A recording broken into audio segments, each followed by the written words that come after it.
WTO came into being on Jan 1st, 1995 and is the successor to the General Agreement on Tariffs and Trade (GATT), which was created in 1947 and continued to operate for almost 5 decades as a de facto international organization. In this lesson we discuss about the formation, clauses, agreement pertaining to GATT, WTO, and also make a critical evaluation. It follows from the previous slide that after studying this lesson, you should be able to explain the history of WTO, define GATT, describe cultural barriers. The history of GATT can be divided into 3 phases. The first, from 1947 until the Torquay Round, largely concerned with commodities, would be covered by agreement and freezing existing tariff levels.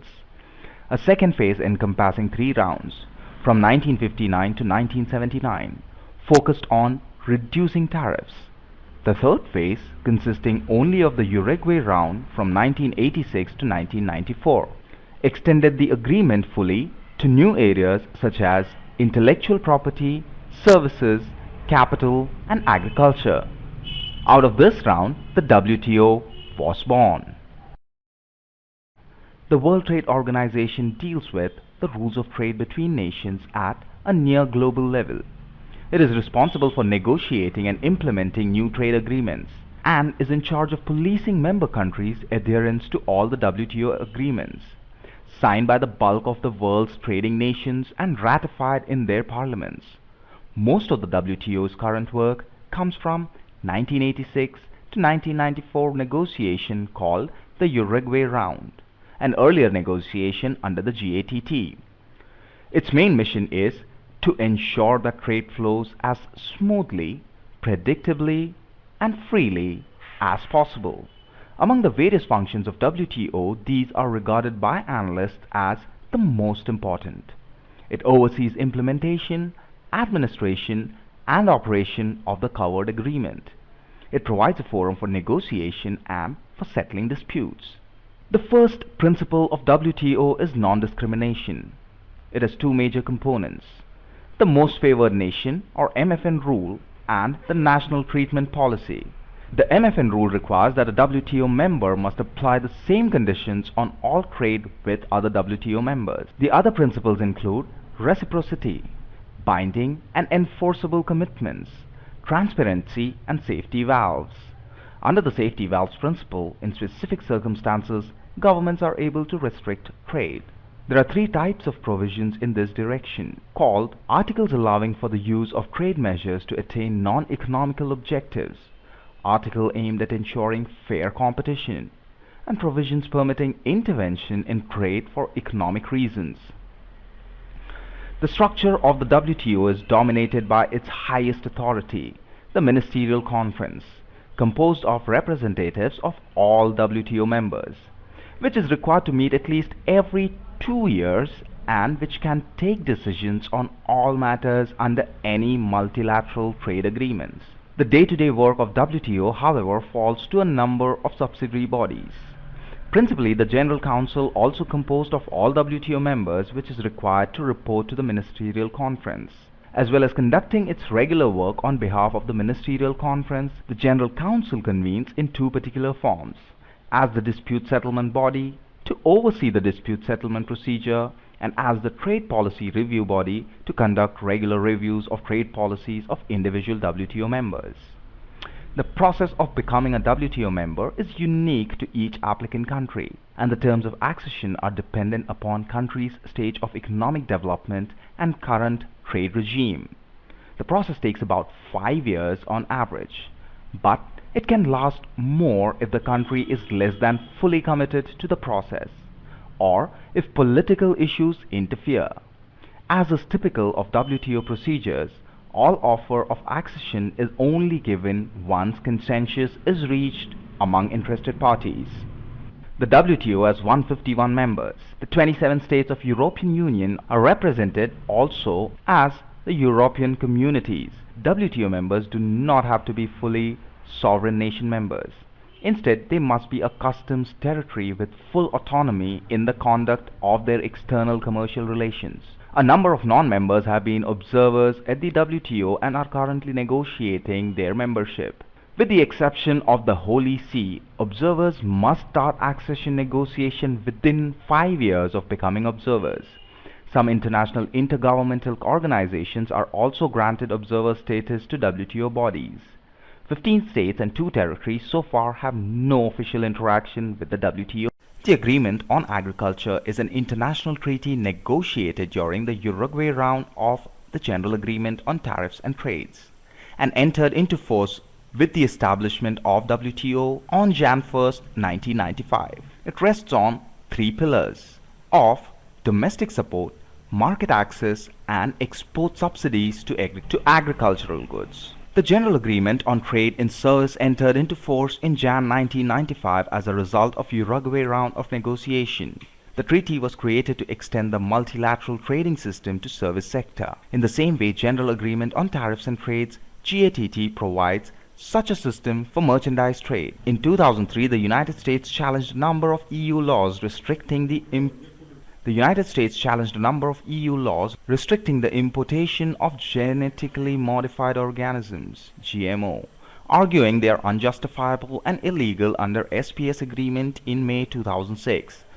The WTO's Dispute Resolution Panel issued a complex ruling which took issues with some aspects of the EU regulation of GMOs, but dismissed many of the claims made by the US.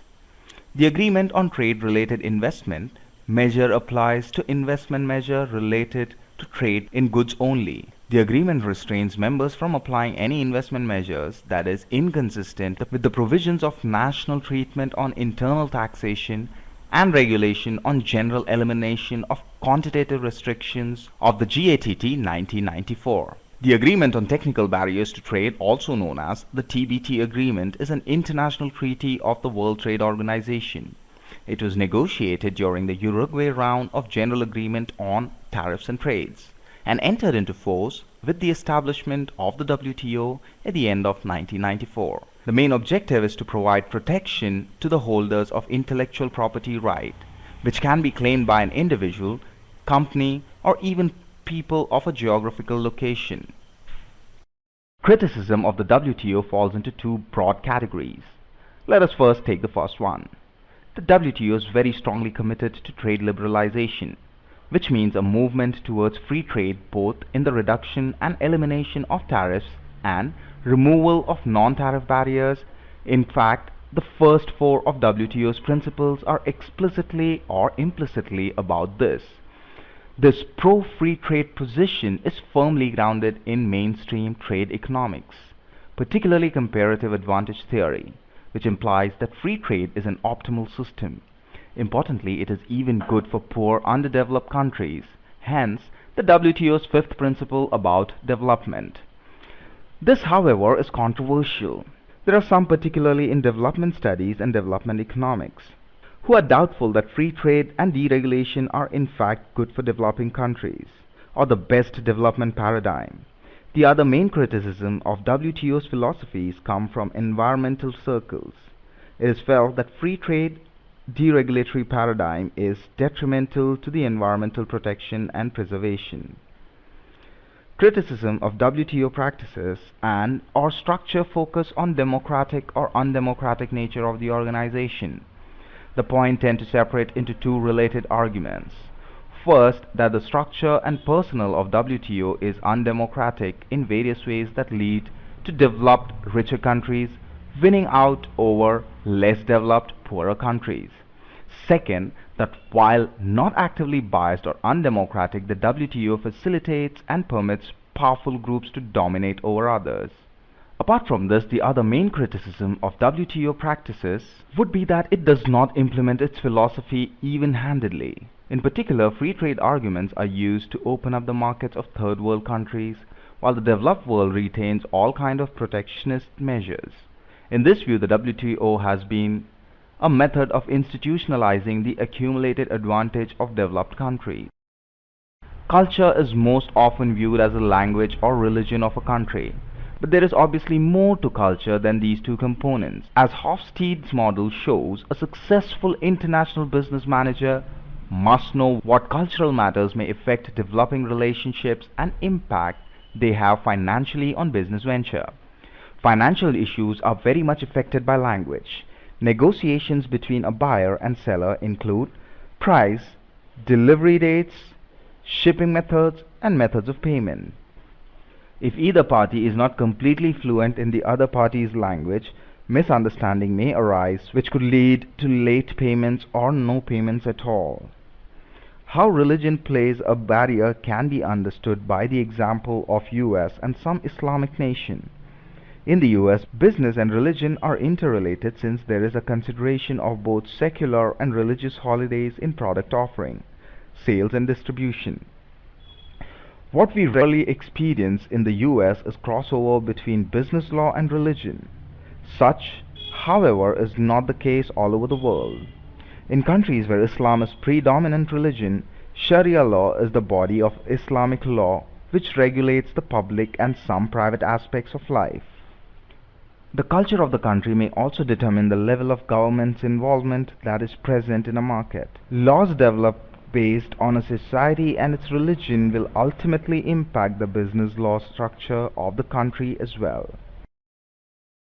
Now let us check if we have understood the various concepts discussed in this lesson clearly. GATT stands for General Agreement on Tariffs and Trades, right or wrong? Right. WTO stands for World Trade Organization, right or wrong? Wrong. The AOA came into effect with the establishment of WTO, right or wrong? Before we end, let us briefly revise what we've studied till so far. The GATT was a product of post-war free trade movement. The GATT was successful in lowering trade barriers on manufactured goods and commodities. The move towards greater free trade under the GATT appeared to stimulate economic growth. The completion of the Uruguay round of GATT talks and establishment of the World Trade Organizations have strengthened the world trading system by extending GATT rules to services, increasing protection for international property, reducing agricultural subsidies, and enhancing monitoring and enforcement mechanism. Culture is an economic topic because it differs over time by location and by age group. Trying to learn the details of every culture would be close to impossible. However, understanding that there are similarities and differences is the first hurdle. An important step before going abroad for business is that an international manager should prepare by researching the cultural norms, business etiquette, and the taboos. Developing strong personal relationships is critical. Culture does affect business and the ability for business to be financially successful. Culture may also determine the ways business is conducted and the speed at which transactions take place. Research, prepare, and be ready for anything to happen. Thank you.